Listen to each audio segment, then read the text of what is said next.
라이드 앤 딜라이트 말씀 묵상의 시간입니다. 사랑하는 주님, 오늘도 새날을 열어주시니 감사합니다. 생명의 근원이 되시는 하나님 아버지, 우리를 말씀의 자리로 불러주심에 감사합니다.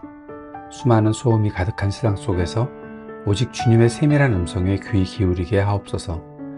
훈계를 달게 받고 입술에 파수꾼을 세우며 여호와를 경외함으로 흔들리지 않는 인생을 세워가길 원합니다. 성령님, 이 시간 우리 마음밭을 기경하여 주시고 하늘의 지혜를 채워 주옵소서. 예수님 이름으로 기도드립니다. 아멘. 오늘은 잠언 10장 17절에서 32절까지 말씀을 함께 읽고 묵상하겠습니다. 잠언 10장 17절에서 32절까지의 말씀. 훈계를 지키는 사람은 생명의 길에 이르지만 책망을 저버리는 사람은 잘못된 길로 들어선다. 미움을 감추는 사람은 거짓말하는 사람이요 남을 중상하는 사람은 미련한 사람이다. 말이 많으면 허물을 면하기 어려우나 입을 조심하는 사람은 지혜가 있다. 의인의 혀는 순수한 은과 같지만 악인의 마음은 아무 가치가 없다. 의인의 입술은 많은 사람을 먹여 살리지만 어리석은 사람은 생각 없이 살다가 죽는다. 주님께서 복을 주셔서 부유하게 되는 것인데 절대로 근심을 곁들여 주시지 않는다. 미련한 사람은 나쁜 일을 저지르는 데서 낙을 누리지만 명철한 사람은 지혜에서 낙을 누린다.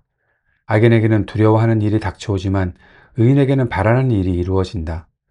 휘우리 바람이 지나가면 악인은 없어져도 의인은 영원한 기초처럼 꼼짝하지 않는다.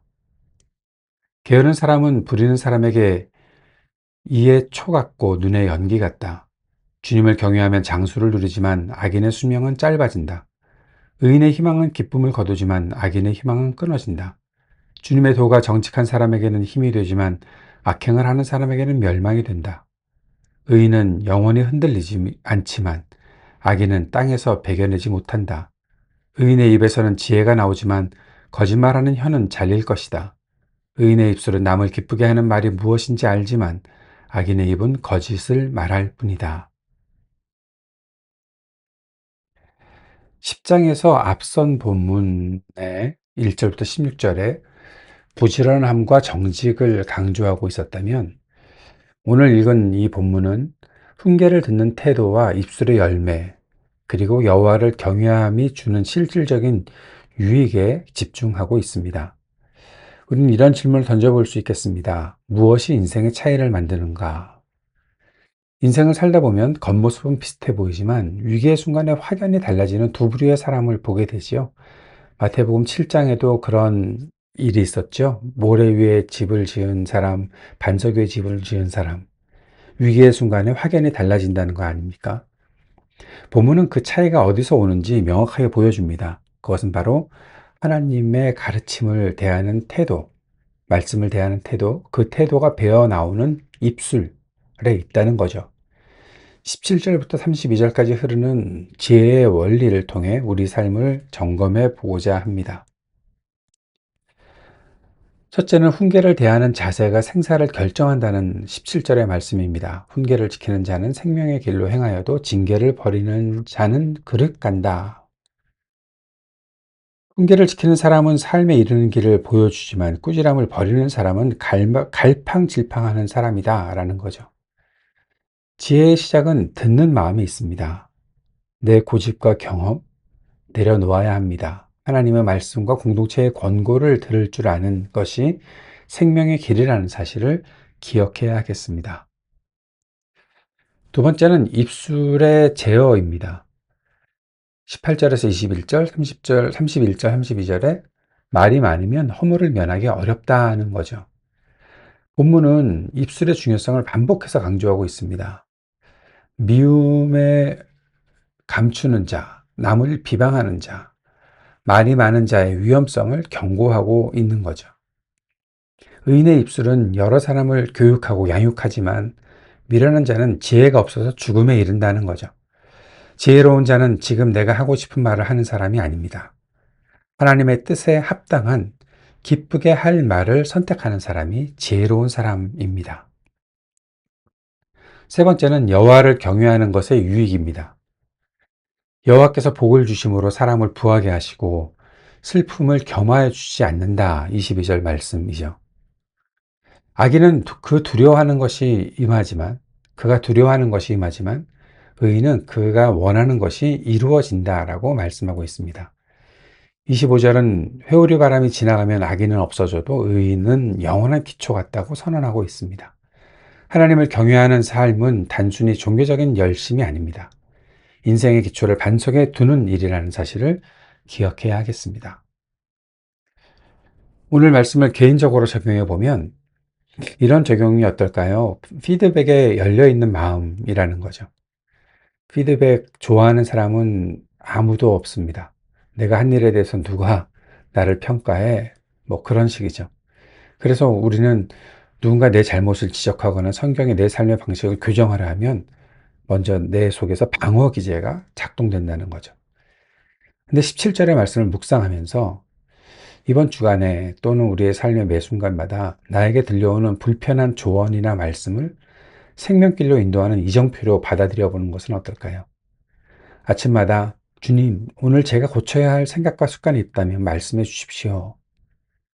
음, 여기에서 꼭 중요한 것은 주님이 신비롭게 들려주시는 그런 음성만 내가 듣겠습니다가 아니라 누군가를 통해서 나에게 하시는 말씀, 그래서 내가 고쳐야 될 것이 있다면 말씀해 주십시오. 내가 그것을 깨닫게 해 주십시오라고 기도하면서 하루를 시작해 보는 것이 중요하겠습니다. 공동체적으로 적용하면 어떨까요? 저는 살리는 언어와 덕을 세우는 말이 필요하지 않나라는 거죠. 단체 채팅방 또는 가정 내의 대화, 교회의 소그룹, 그런 것 등에서 무심코 던진 말이 공동체의 분위기를 흐린다는 것, 우리가 생각하고 있었으면 좋겠습니다.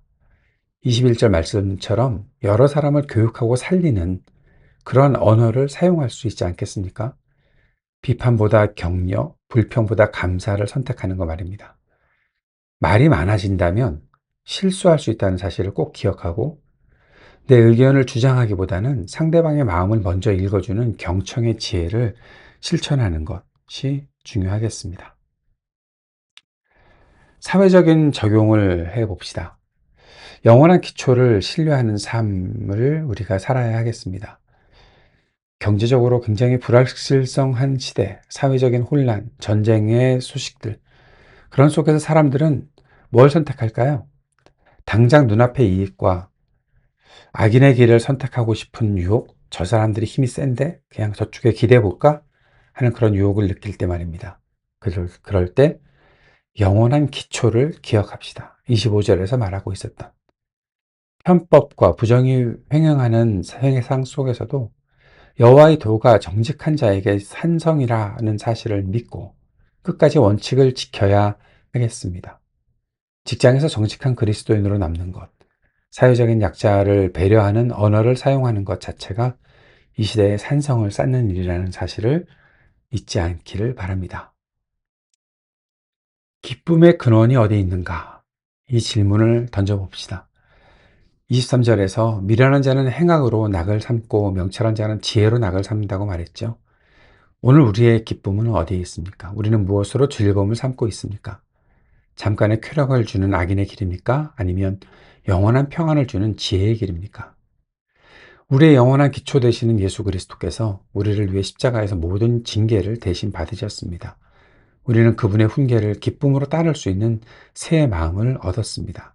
매 순간 내 입술의 모든 말과 내 마음의 묵상이 주님께 연락되기를, 그리고 우리 삶이 세상 속에서 흔들리지 않는 의인의 기초가 될 수 있기를 바랍니다.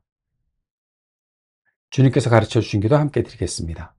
하늘에 계신 우리 아버지, 아버지의 이름을 거룩하게 하시며 아버지의 나라가 오게 하시며 아버지의 뜻이 하늘에서와 같이 땅에서도 이루어지게 하소서. 오늘 우리에게 일용할 양식을 주시고 우리가 우리에게 잘못한 사람을 용서하여 준 것 같이 우리 죄를 용서하여 주시고 우리를 시험에 빠지지 않게 하시고 악에서 구하소서. 나라와 권능과 영광이 영원히 아버지의 것입니다. 아멘.